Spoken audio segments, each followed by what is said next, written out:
Welcome to Britain Fights Back. What you're about to see is inconceivable. It can't be possible. If it were true, it would mean the biggest deception played on the British people.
Southport, Tuesday the 30th of July, shortly after the vigil for those three little girls.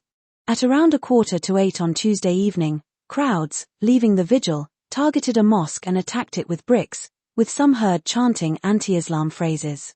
The internet was awash with stories, and social media retweeted videos and photos of what soon became known as the Southport riots. Wales Online stated, a group of people, believed to be supporters of the English Defence League, began to throw items towards a local mosque on St. Luke's Road, which is just around the corner from where the crazed attack took place. This is not protest. It is organised, violent thuggery. The question is, who organised it? With some saying the murderer had shouted something about Alan's snack bar as he attacked, an anti-Muslim feeling was in the air. And then, word got around, earlier that evening, that a man, wearing a balaclava, was seen carrying a knife while at the vigil. The police were quick to respond and arrested him. Turns out it was a local man, well known to the police, by the name of Jordan Davies. Judge Watson said, Davies was on his way to join a mob and had seen an opportunity to stir up trouble.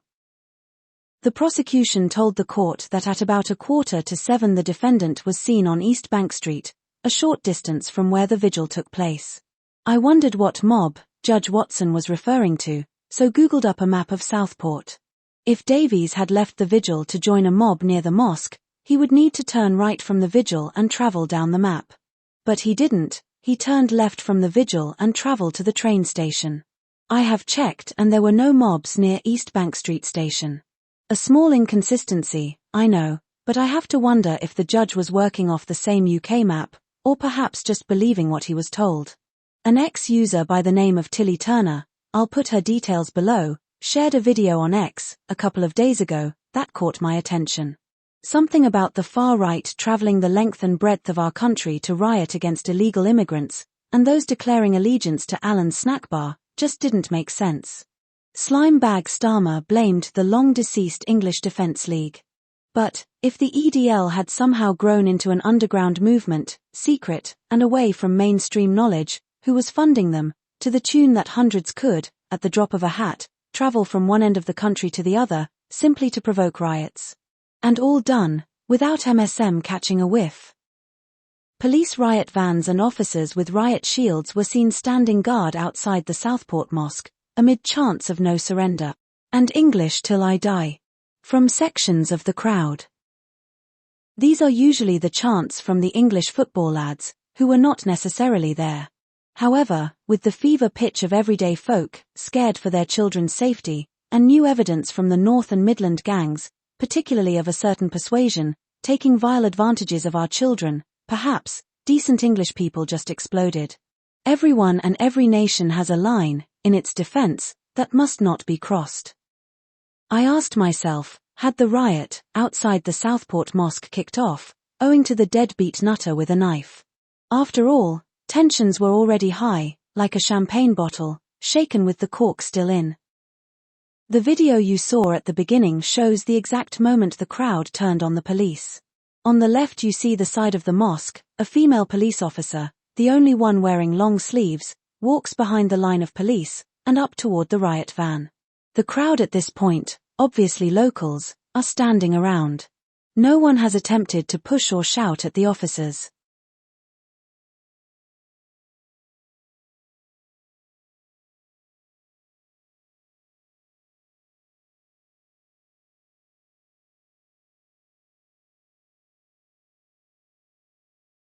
Once at the top, she passes between two officers, and stands in front of the riot van. Her arm is outstretched as she appears to talk to a tall man, in a short-sleeved black t-shirt, short hair and a beard. He also appears in several locations throwing dustbins at the riot vans. Yet there's no record of his arrest. The man gestures to the crowd, and around 10 men all standing at the front move in. Another man dressed in black with a hoodie covering his face, steps in front of him. He and the tall man push the police officer, and the others, mostly in balaclavas, all push forward. As they do, the female police officer steps back between two policemen and all but disappears behind the line. As it kicks off, you'll notice a police officer standing by the wall of the side of the mosque. He is the police commissioner identified by his epaulette. The riot has now begun, but just for good measure let's have some smoke effects. The man, in black, who appeared to first push the female police officer, is let through the police line and appears by the side of the wall next to the commissioner. He takes a few steps and rests something on the wall. Turning away, he walks to the commissioner and places something behind him. As he walks away, smoke is seen rising in the air and the commissioner walks away from the smoke. The commissioner, or whoever he is, now stands by the fire starter, or perhaps it was a smoke bomb, as he takes his hood down. Inchoate means just begun or undeveloped, and is used in English criminal law to refer to situations where, although a substantial offence has not been committed, the defendant has taken steps to commit it, or encouraged others to do so. This video appears to show a well-choreographed and well-executed plan to start a riot. The commissioner obviously knew the fire starter. He watched him pass through the police line and stood next to him while he took his hoodie off. It's been a difficult process. First of all, within 24 hours of the horrific events of the 29th of July, we saw the disorder on the streets of Southport. In fact, that evening we saw the misinformation and disinformation, and we very quickly, wherever we could, gave information out to demonstrate that disinformation was wrong. And now we get to the mosque. Media reports suggested up to 1,000 people swarmed on the Southport mosque, throwing bricks at it and angrily chanting religiously offensive vocals. A man, by the name of Phoenix Lawson, who appears to be local to the area, put up a GoFundMe the very same evening. I'll leave a link in the box below. Lawson states his aim, and the reason he's asking for your money, is to rebuild or relocate the Southport mosque. Locals came to the rescue and helped rebuild the mosque's wall the very next day, as the community pulled together.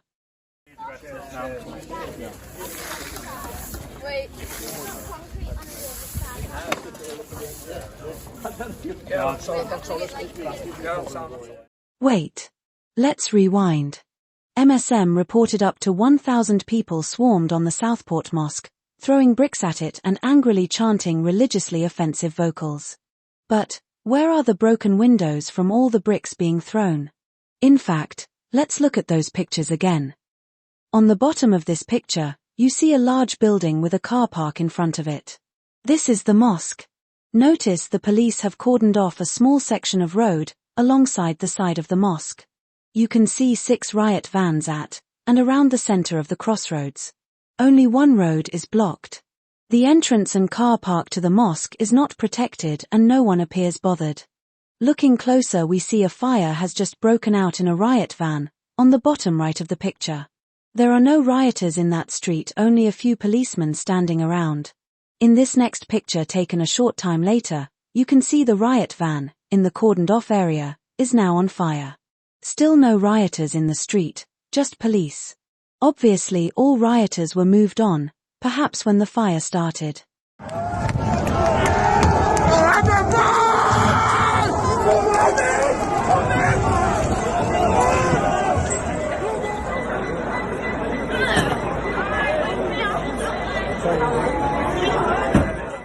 It's quite noticeable, the mosque car park floor is clear of debris and no cars have been attacked. In fact, all the damage is confined to where the riot erupted. Notice the pathways leading off from the riot area are clear of bricks and debris. On the top of this picture there are 2 houses which are next to the side wall of the mosque. The house with the white door has had its wall smashed down and the bricks used to throw. Only it was not the mosque the mob was attacking, it was the police. Riots, for whatever reason they occur, are never acceptable, but I do question, in this case, and given what we have just seen, who actually started this. And lastly, who took bricks from the mosque wall, given there is no brick debris to be seen on that side of the police cordon, and why did the mosque take over £5,000 to rebuild it when not even a car window had been smashed? A lot to think about, I know. But, if you have any ideas about what might be going on, and exactly how deep the deception was over Southport, please leave your comments in the box below. For now I'll say, thanks for watching. Stay safe, stay warm and we'll chat again soon.